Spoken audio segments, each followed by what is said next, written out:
আসসালামু আলাইকুম। পঞ্চম শ্রেণীর বাংলা বই নিয়ে তোমাদের সাথে ধারাবাহিকভাবে আলোচনা করছিলাম, তার ধারাবাহিকতা এখন তোমাদের সাথে আলোচনা করব পার্ট 11। আমি নোমান এখন তোমাদেরকে সুন্দর করে পড়িয়ে দিব কুটির শিল্প। প্রতিটা টপিক আমরা ধরে ধরে বুঝে বুঝে পড়ার চেষ্টা করব। আমাদেরকে এখানে কিছু কুটির শিল্পের ছবি দিয়েছে। কুটির শিল্প কি আমরা যদি একটু বুঝি, কুটির মানে হলো ছোট ঘর বা গ্রামের ছোট ছোট যে কুটিরগুলো আছে সেগুলো। তো সেখানে সেই সাধারণত সেসব জায়গার মধ্যে যেসব জিনিসগুলো বানানো হয় সেটাই পরবর্তীতে কুটির শিল্প নাম ধারণ করে। কিন্তু বর্তমানে সেটার ঘর পর্যন্ত সীমাবদ্ধ নয়, সেগুলো বড় বড় প্রতিষ্ঠানে পরিণত হয়েছে। তোমরা তো বেতের ঝুড়ি, মাটির হাঁড়ি, পাটের শিখা দেখেছ। একসময় বাংলাদেশের গ্রামের কুটিরে এসব জিনিস হাতে বানানো হতো, তারপর সেগুলো বিক্রি করা হতো বাজারে বা মেলায় নিয়ে। কুটিরে তৈরি হতো বলে এইসব জিনিসকে বলা হয় কুটির পণ্য। কুটির পণ্যের মধ্যে আরও আছে জামদানি শাড়ি, তাঁতের শাড়ি, শীতল পাটি, শরৎরঞ্জি, নকশি কাঁথা, হাত পাখা, গয়না। এসব পণ্যকে শিল্পের মর্যাদা দিয়ে বলা হয় কুটির শিল্প। ইবনে বতুতা 14 শতকে বাংলাদেশ ভ্রমণ করতে এসেছিলেন। তার বিবরণে বাংলার সমৃদ্ধ কুটির শিল্পের কথা আছে। এখন কুটির পণ্য শুধু কুটিরে তৈরি হয় না, কারখানাতেও এইসব জিনিস তৈরি করা হয়। এদেশের কুটির শিল্পের কোনো কোনো পণ্য পৃথিবীতে বিখ্যাত হয়েছিল, যেমন মসলিন কাপড়। সূক্ষ্ম সুতা দিয়ে বানানো হতো মসলিন। মোগল বাদশাহ বেগমরা মসলিন কাপড় ব্যবহার করতেন। মসলিন কিনে নিয়ে যেতেন আরব ও ইউরোপের বণিকেরা। এরপর দেখো আমাদের কুটির শিল্পের আরও কিছু জিনিস এখনো পর্যন্ত এগুলো পাহাড়ি এলাকায় দেখা যায়। বাংলাদেশে অনেক ধরনের কুটির পণ্য রয়েছে, যেমন মাটি দিয়ে বানানো হয় থালা, বাটি, হাঁড়ি, পাতিল, হাতি, ঘোড়া, পুতুল। বেড়া, ঝুড়ি, কুলা, চালনি ও মোড়া তৈরির কাজে ব্যবহার হয় বাঁশ। বেত দিয়ে বানানো হয় চেয়ার, টেবিল, দোলনা, বই রাখার তাক, দামা। বস্তা, দড়ি, পাপোশ, শিখা প্রস্তুত করা হয় পাট দিয়ে। সোনা রূপা দিয়ে বানানো হয় কানের দুল, গলার মালা, হাতের চুড়ি। কাঁসা, পিতল দিয়ে বানানো হয় তৈজসপত্র। তাতে তৈরি করা কাপড় কুটির শিল্পের আরেকটি নমুনা। কলকারখানা আবিষ্কারের আগে এই দেশের মানুষ তাঁতে বোনা কাপড় পরত। এখনো তাঁতিরা শাড়ি, লুঙ্গি, চাদর, গামছা ইত্যাদি তৈরি করেন। তাঁতে তৈরি জামদানি শাড়ি বাংলাদেশের নিদর্শন হিসেবে বিশ্বে সুপরিচিত। খেজুর পাতা ও বেতের চাটা দিয়ে পাটি বানানো হয়। এইসব পাটি বসার আসন বা মাদুর হিসেবে ব্যবহৃত হয়। বাংলাদেশের বিশেষ এক ধরনের পাটির নাম শীতল পাটি। চিকন বাঁশের মতো দেখতে মুর্তা গাছ দিয়ে বানানো হয় শীতল পাটি। এটা এক ধরনের গাছ, এটা গ্রামগঞ্জে পাওয়া যায়, যেটাকে আমরা এক এক অঞ্চলের মানুষ এক এক ভাষায় বলি। তোমরা দেখবা যে পাটি দিয়ে প্রথমে এগুলা ছিলা হয়, সেগুলোর উপরের অংশকে রং করে পাটি বানানো হয়। এক এক জায়গায় এক এক নামে ডাকে। শীতল পাটিও বাংলাদেশের নিদর্শন হিসেবে মর্যাদা পেয়েছে। বাংলাদেশের আরেকটি গুরুত্বপূর্ণ কুটির শিল্প নকশি কাঁথা। গ্রামের নারীরা মেঝেতে কাপড় পরে কাঁথা বানাতো, তারপর সেই কাঁথায় নকশা করে ফুল, লতা, পাতা এঁকে তৈরি করত নকশি কাঁথা। তাল পাতা, বাঁশ ও বেতের চাটাই, কাপড় ইত্যাদি দিয়ে হাত পাখা বানানো হয়। গরমে শরীরকে শীতল করে পাখার বাতাস। কুটির পণ্যগুলো আকর্ষণীয় হয়ে থাকে। দৈনন্দিন নানা প্রয়োজনে এইসব পণ্য ব্যবহার করা হয়। এছাড়া গৃহ সাজসজ্জায় কুটির পণ্যের সমাদর লক্ষ্য করা যায়। নাগরিক মানুষের প্রবল চাহিদার কারণে বাংলাদেশে গড়ে উঠেছে কুটির পণ্য উৎপাদনকারী প্রতিষ্ঠান। আমরা যদি এখানের অর্থগুলো জেনে নিই, ইবনে বতুতা মরক্কোর একজন ভ্রমণকারী ছিলেন। কুলা, ধান, চাল ইত্যাদি ঝাড়ার ডালা। চটা, বাঁশের পাতলা ফালি। চালনি, ছাকার কাজে লাগে এমন ছিদ্রযুক্ত পাত্র। তৈজসপত্র, ধাতুর তৈরি থালা বাসন। দৈনন্দিন প্রতিদিনের ধামা, বেতের ঝুড়ি। নিদর্শন, নমুনা, বণিক, ব্যবসায়ী। মোড়া, বাঁশ বা বেত দিয়ে তৈরি বসার নিচু আসন। শরৎরঞ্জি, হাতে বোনা কার্পেট।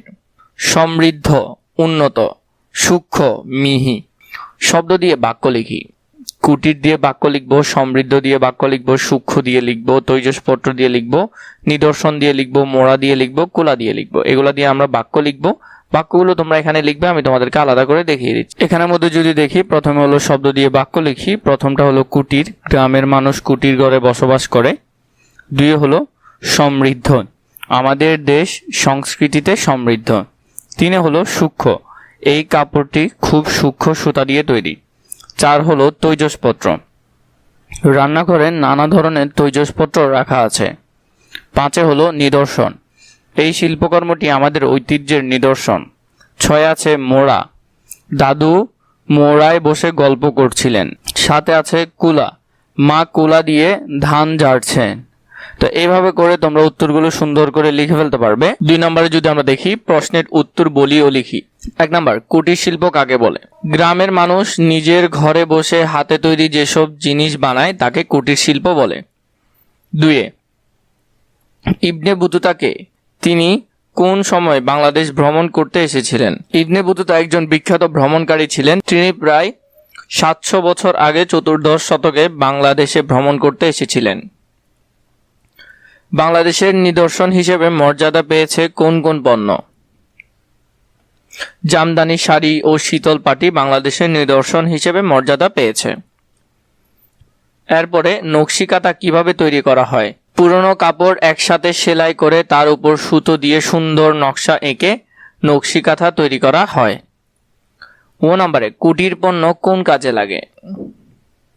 কুটির পণ্য দৈনন্দিন কাজে লাগে, যেমন ব্যবহার, সাজসজ্জা এবং জীবিকা অর্জনের জন্য বিক্রয় করা হয়। আমার বাড়িতে কি কি কুটির পণ্য আছে তা তালিকা করি।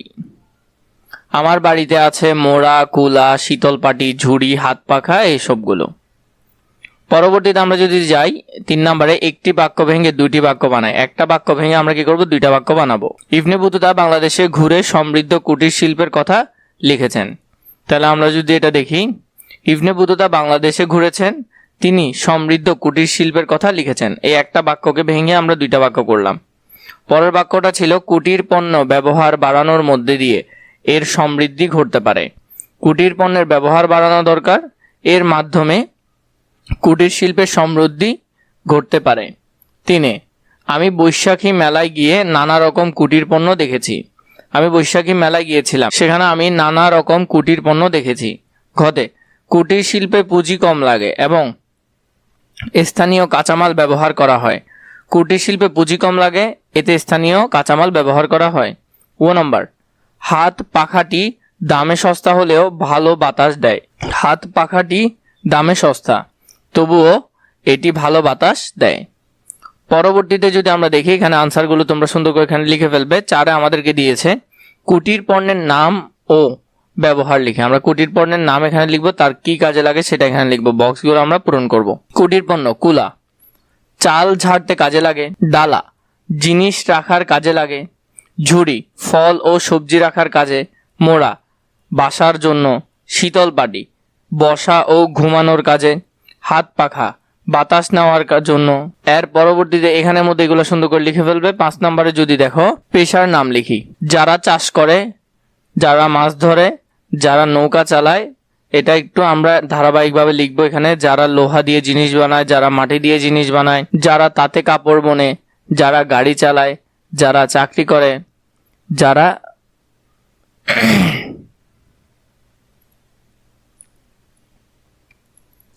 যারা শিক্ষকতা করে, যারা সোনার